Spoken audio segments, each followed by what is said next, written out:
আসসালামু আলাইকুম, আমি সম্রাট। সবাইকে 6 to 12 একাডেমিতে স্বাগত। ভিউয়ার্স, আজকে আমাদের আলোচ্য বিষয় হলো ভয়েস।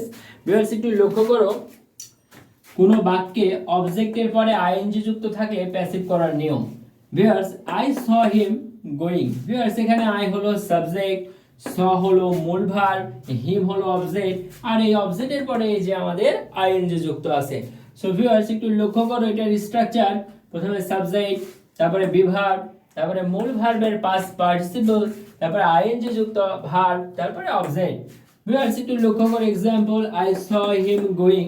ভিউয়ার্স, এখানে আমাদের হিম হলো অবজেক্ট, এটার সাবজেক্টিভ ফর্ম হবে হি, এর সাথে একটি বিভার্ব, এটা যেহেতু পাস্ট টেন্সে আছে স, তাই এর সাথে আমাদের সাহায্যকারী ভার্ব হিসেবে ওয়াজ বসে, কারণ এখানে subject third person singular number he. তারপরে মূল ভার্বের পাস্ট পার্টিসিপল, যেহেতু মূল ভার্ব স, এর পাস্ট পার্টিসিপল হলো সিন। তারপরে আইএনজি